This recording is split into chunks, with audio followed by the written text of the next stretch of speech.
Welcome to Choice Classic Radio. Like us on Facebook, subscribe to us on YouTube, and help keep this show alive by donating at choiceclassicradio.com. For more of your favorite old-time radio shows, join us on our companion podcast, Choice Classic Radio, Mystery, Suspense, Dramas, and Horrors, where we bring to you the most mysterious tales that the golden age of radio had to offer. And now, with 326 episodes made, broadcasting from 1939 to 1950, we bring to you The New Adventures of Sherlock Holmes. Petri Wine brings you Basil Rathbone and Nigel Bruce in The New Adventures of Sherlock Holmes.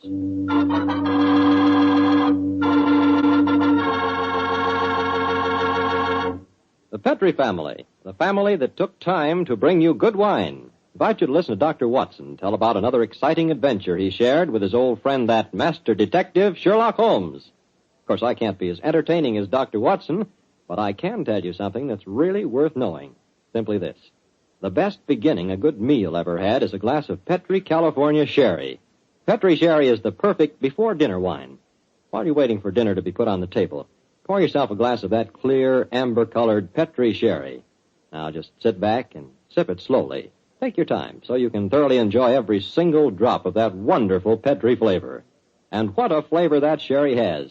Comes right from the sun-ripened heart of wonderful California grapes. Now, you may be a real wine expert and know all about sherry wine, but believe me, until you've tried a Petri Sherry, you're really missing something, and no kidding. Serve Petri Sherry alone, or serve it with canopies or appetizers. And by all means, serve it proudly. You can because the letters P-E-T-R-I spell the proudest name in the history of American wines. Petri.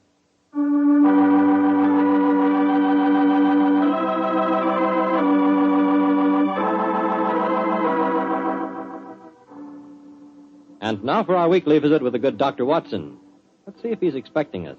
Come in. Ah, good evening, Doctor. Good evening, Mr. Campbell. It's about time you got here. Draw up a chair and make yourself comfortable. Oh, thanks. Well, you have the old black dispatch box out again, I see. I suppose you've been going over your notes on tonight's adventure. That's right, my boy. And this may interest you. Mrs. Watson figured prominently in the story. She did? Yes, in fact, if it hadn't been for some remarkably quick thinking on her part, Holmes and I might have... well, there I go again, telling you the end of the story before I forget it. Well, how did it begin, Doctor? On a winter evening in 1887. I'd been married some months, and in consequence I hadn't seen much of my old friend Sherlock Holmes. Well, you're still living at Baker Street, I suppose. Yes, my boy, but we couldn't persuade him to come round and see us. From time to time I'd heard some vague accounts of his doings, of his summons to Odessa, in the case of the Trepoff murder, and of his clearing up the singular tragedy of the Atkinson brothers. But to get back to tonight's story, my wife and I had just finished an excellent dinner. I remember had settled ourselves down for an evening of pleasant domesticity. She was stitching away on a piece of extra petit pois, and I was at my desk balancing figures in the family account book. After a few moments, my wife looked up to me and...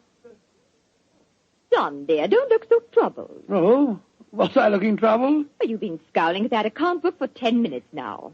What's the matter, dear? Don't the figures add up correctly? Oh, yes, they add up correctly. In fact, they tell a very pretty story. After buying my practice and setting up all my outstanding accounts, I find that we have nearly £150 left of the dowry that Mr. Sholto settled upon you. 160, isn't it, dear? I was doing the same sum this morning. Oh, well, but it is 160. In any case, Mary dear, the point I was going to make is that we don't need the money just now. My practice is picking up splendidly, and I was thinking that we might invest it in something really sound, of course. Who's been talking to you, John? Dr. Wilson again. Well, as it happens, I did bump into him at the hospital today. He can put us onto something very good in Peruvian silver. What do you think of the idea? Well, John, the fact is, I'd almost decided to make a business investment with it myself. I thought I'd surprise you. Well, now let me tell you about it, John. Oh. Yesterday, when you were out on your rounds, yes? a most charming man called here, Oh, a Mr. Ted Barber. He introduced himself as a friend of Mrs. Cecil Forrester's. Oh, huh? He said he was certain we'd be interested in his new company. And he talked so convincingly that, well, I'm afraid I almost promised him I'd buy some stock in the company. You really, What sort of company is it? Well, I didn't quite understand that part of it, but it sounded wonderful. He left a prospectus. It's in the right-hand drawer of the desk. It's something to do with a wonderful new metal that's been discovered by an American chemist called Paradol or Paradis or something. Oh, let's have a look and see what it says. A company formed to exploit the amazing new metal discovered by Dr. Paradis. Paradol preferred stock. The potentialities of this new alloy are immeasurable. The fourth dimension has been conquered. What? Vital dislocation is an accomplished fact. Oh, gracious me, my dear child. This prospectus is absolute poppycock. Now, John, you mustn't be stubborn. I think at least we should investigate it. The man said that if we went to the laboratories, Dr. Paradis would give us a demonstration himself. But Mary dear, the fourth dimension. I mean to say, it's obviously fraud. That's what everyone says when a new invention comes out. This might be an opportunity for us to make a lot of money, John. Mary, I do wish to please me, dear. Well, I can't argue with you very long, Mary. All right. I'll take you to the laboratory in the morning, but I warn you, I'll show this Dr. Paradis up for the charlatan that he is.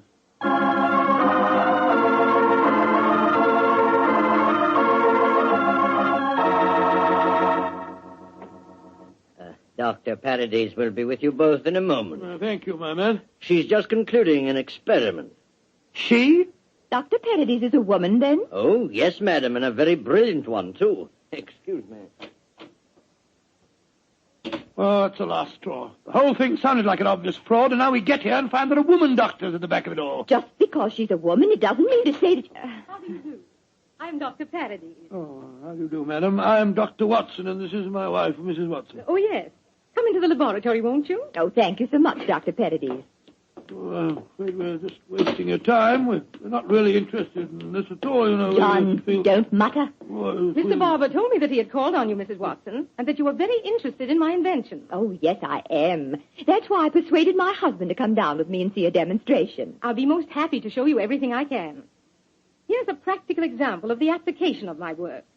This chamber you see in front of you is made completely of my new alloy. Oh, what's the thing do? It's just a great metal box with a lot of dials and switches and things. Why is it so big? Do people get inside it? They can. What? Though if they do, they're liable to find themselves transported many miles from here. Come inside, won't you? Oh, what a lot of nonsense. Now, John. Before I give you the demonstration, I want you both to see that there is no exit from inside this chamber. No trapdoors or anything. The only exit is the door we just came through. Yes, it's just like an airtight metal room. Stuffy in here, isn't it? Now let's go outside again. I'll show you how the machine operates. Albert! Yes, Dr. Paradis. I'm going to demonstrate the Paradol chamber to Dr. and Mrs. Watson. Oh, very well. The usual time? Yes, please, Albert. Now, my assistant goes inside the chamber. I close this metal door on him, so... What are you going to do with him? Within a matter of seconds, he will be 7 miles from here. Oh, really, madam, you Please, can't Dr. expect Watson, us to believe... You're a scientific man. At least give me the opportunity of demonstrating my work. I'm sorry. Now, I adjust these dials, turn on the electrical generator, and...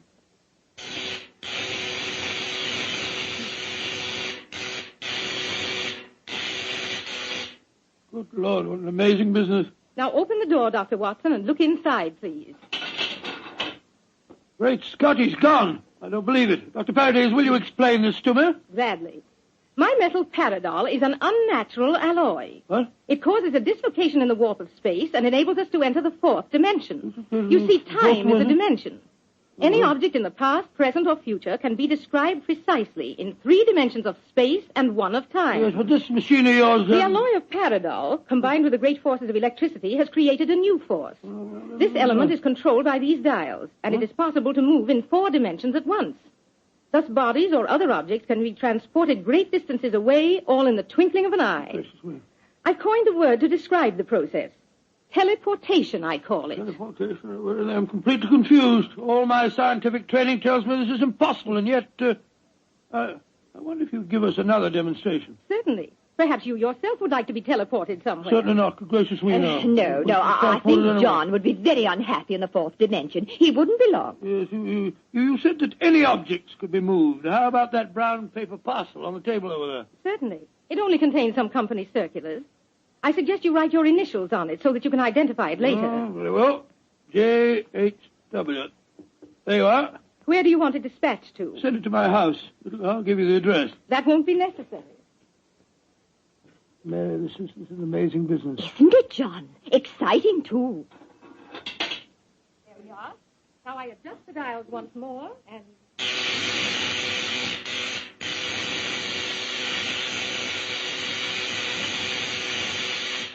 The parcel is already at your house. Oh, it's impossible. Come along, Mary. Let's get a cab and race back there as fast as we can. Well, Yes, goodbye, dear. Doctor. Goodbye, Doctor. Bye.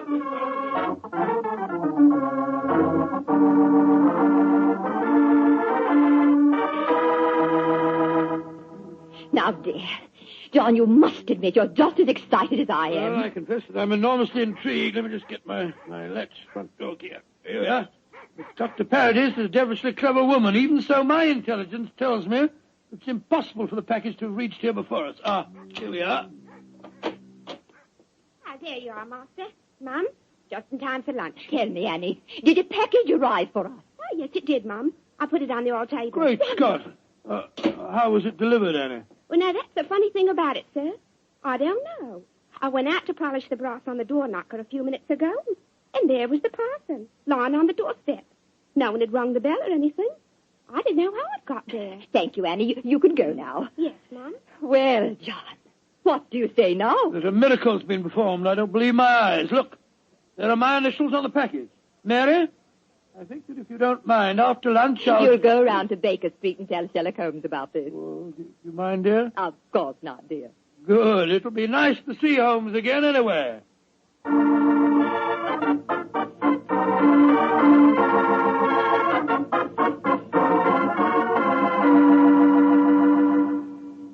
Dr. Watson, how nice to see you again. Hello, Mrs. Hudson. How are you, my dear? Oh, I'm just fine. Oh, you're looking grand, sir. Marriage agrees with you, if you don't mind my saying so. Oh, thank you, Mrs. Hudson. Is Mr. Holmes in? Aye, sir. And I'm very glad you're seeing him. He's no been acting like himself lately. Oh, really? Locking his door and only unlocking it for me when I give him a password. And he's hardly touched his food for the last 3 days. To tell you the truth, Dr. Watson, I'm awful worried about him. Really? Well, I'll go up to him. He'll be glad to see you, I'm sure.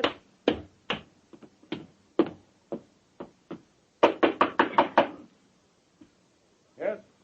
Who is it? It's me, Watson. Watson? Oh, possibly. I'm not taking any chances. Holmes, this is ridiculous. Surely you know my voice after all these years? John H. Watson. Tell me what your middle initials stand for, and I'll let you in. It stands for Hamish. Watson, my dear fellow. How are you? I'm fine and delighted to see you again, Holmes. Incidentally, why all this rigmarole about locked doors and passwords? Well, Professor Moriarty has decided that it's high time to settle his score with me. There have been several attempts on my life lately. Twice I've been attacked in the streets, and only yesterday a shot was fired at me through the window you see broken there. Lord Holmes, you must be careful. I am being very careful. That's why I indulged in what you refer to as all this rigmarole. But, well, enough of my problems.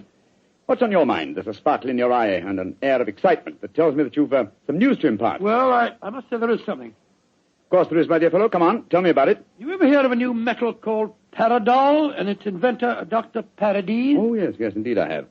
I received a prospectus concerning it the other day. Well, what do you think of the idea? Oh, obviously it's rubbish designed to fool a gullible public into buying shares. Don't tell me that you were taking advice. Oh, no, of course not, Holmes. Naturally, as a scientific man, I knew it was rubbish. My wife, however, had become a little involved in the concern, and so today, to prove to her that the whole thing was a fraud, we went down to the laboratory and met this Dr. Paradis. Oh, did you indeed? In the first place, let me tell you, this Dr. Paradis is a woman. Oh, a woman? As you can imagine, I didn't have any difficulty in discrediting her theories. In fact, I'm afraid I made her seem rather stupid. However, we did stay there long enough for her to give us a demonstration.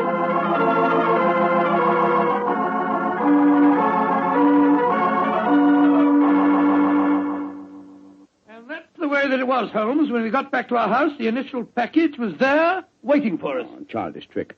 Obviously, the Paradol chamber contains an ingeniously hidden trap door, through which the assistant disappeared and later the package. A fast cab then took it to your home before you could get there. Oh, yes, oh, really? Well, yes, of course, that's exactly how I explained the thing to Mary. Was she pressed with the feet? Yes, she was. But you know how women are. I tried to tell her the whole thing was a fraud. She's very obstinate. I was hoping perhaps that you will help me expose the concern. Oh, hardly seem necessary, old fellow. Such an obvious fraud. However, for your sake, I'll be glad to do anything I can. Well, I thought we might go down to the laboratory late tonight when nobody's there and take a look at that Paradol chamber a little more closely. Yes, rather a good idea. After being cooped up here for 3 days, it'll be a pleasure to get some night air and indulge in a little simple burglarizing. Well, shall I call for you here? No, wait a minute, dear fellow. It's much too dangerous.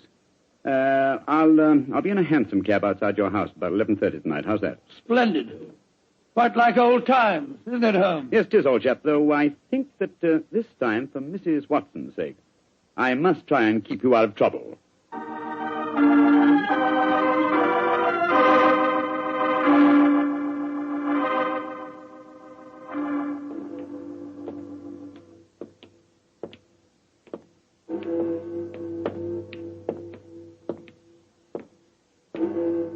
Midnight, Holmes. Yes, Watson. Time that only confirmed old bachelors like myself should be wandering the streets of London. Oh, rubbish, Holmes. You talk as if Mary was a tyrant. Now, don't get angry with me, old chap. I was only being facetious. Is this, Dr. Parady's laboratory? Yes. Like to be seen. I don't imagine it'll be very hard to break in, though. Strike a match, will you?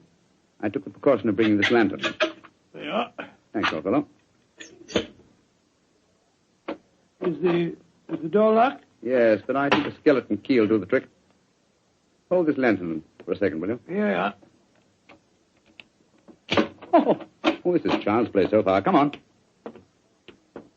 Yeah. There's the Paradol chamber over there. Uh-huh. Give me the lantern again, old chap, will you? Thanks. Mm-hmm. Quite an elaborate contraption. The door's been left open. Let's go in and take a look at the inside of it. Not both of us, Watson. If this is the only entrance, and the two of us walked in, it'd be too easy to slam the door shut on us. I suppose so. You go in and I'll keep watch out here. All right. Oh, I trust that in a few minutes I won't find myself lying on your doorstep. Holmes, there are times when your sense of humor is a little strained.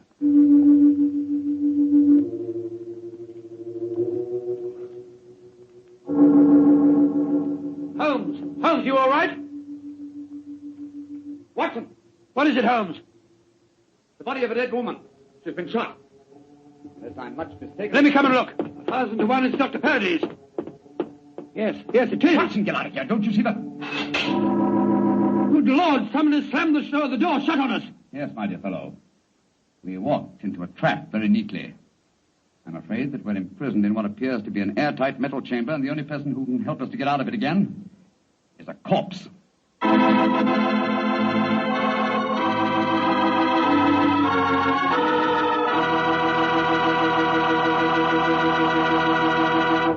Dr. Watson's story will continue in just a few seconds. It's time for me to remind you that good food always tastes better when served together with good wine. Did you know that Petri makes 2 wonderful mealtime wines? Wines especially made to go with food? Well, they do. Petri California Burgundy and Petri California Sauterne. You want a rich, hearty red wine, a wine that's great with any meat or meat dish, you just try a Petri Burgundy. And if you want a wine that's perfect with chicken or fish, try a delicate golden-colored Petri Sauterne. Petri Burgundy if you want a red wine, Petri Sauterne if you want white. But always a Petri wine if you want a good wine.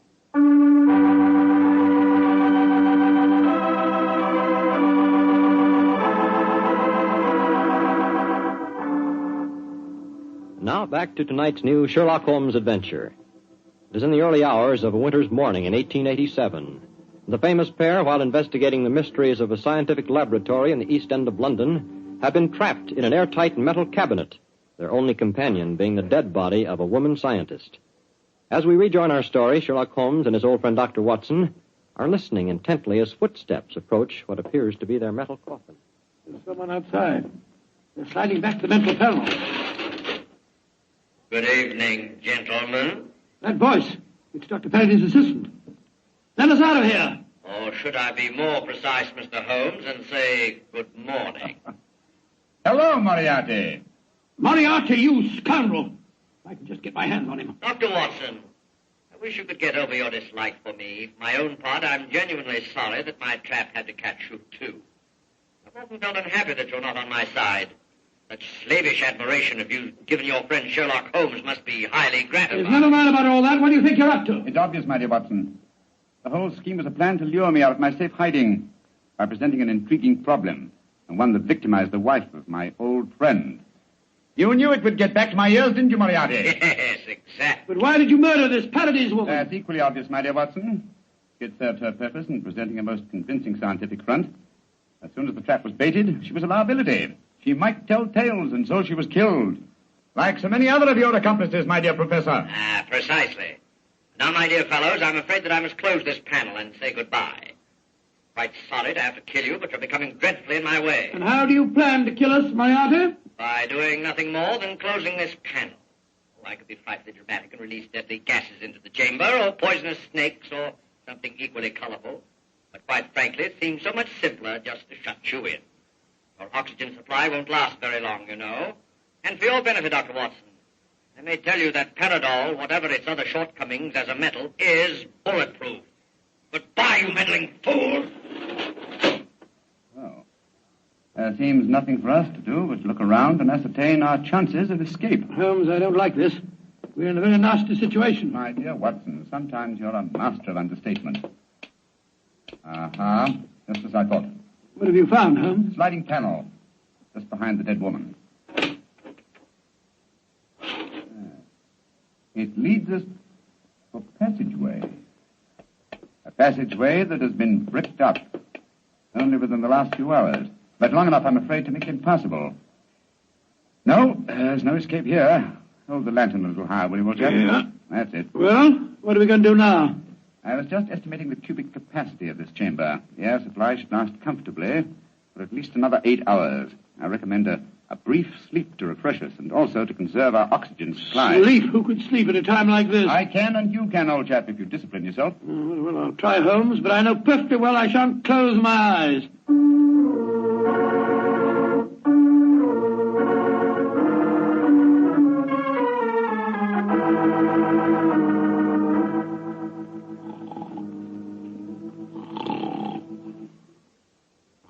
Wake up, Watson, wake up.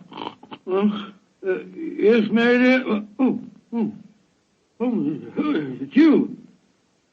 Oh, we're still in this infernal trap. I'm afraid so, old chap. What time is it? Just after 7 in the morning. How long did you estimate our oxygen supply would last? Probably about another hour. Well, it's just possible that some worker will come to the laboratory early and let us out. I shouldn't count too much on that if I were you. I suppose not. I say, Holmes, I'm famished. Yes, I thought you would be, my dear chap, so I saved you this half of a bar of chocolate. I ate my own share just before you awakened. Oh, thanks, my dear fellow. Did you sleep too, Holmes? No, I didn't, Watson. I employed my time in conducting a minute examination of this chamber. I was trying to find some possible way of getting out. And you failed, eh? I'm afraid so. Holmes, this looks like the end, doesn't it?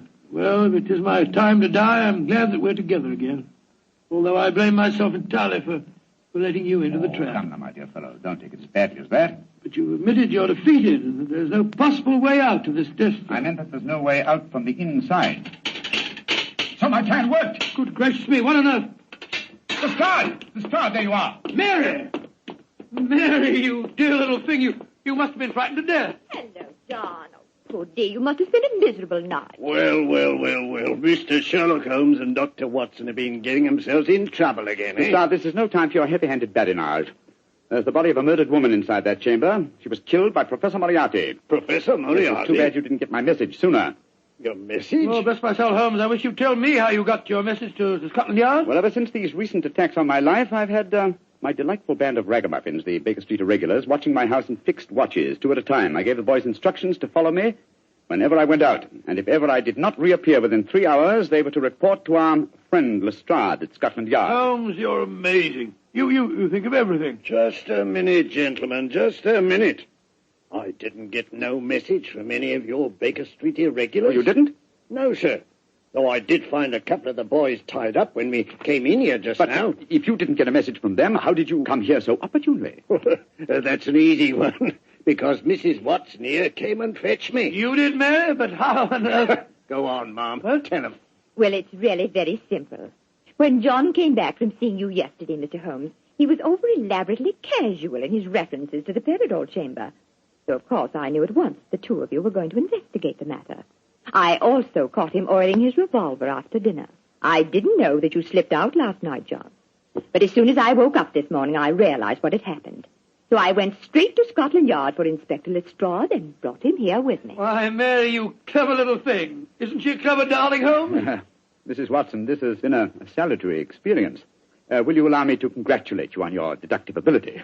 Well, that's very nice of you, Mr. Holmes, but I really don't deserve any compliments, if you don't mind my saying so. It was elementary, my dear Mr. Holmes. Elementary.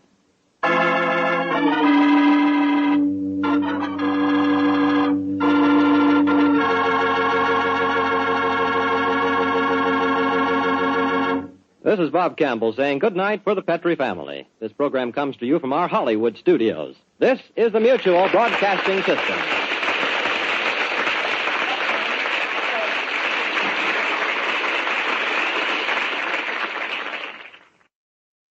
That concludes today's episode. We'd like to thank you and remind you to donate at choiceclassicradio.com.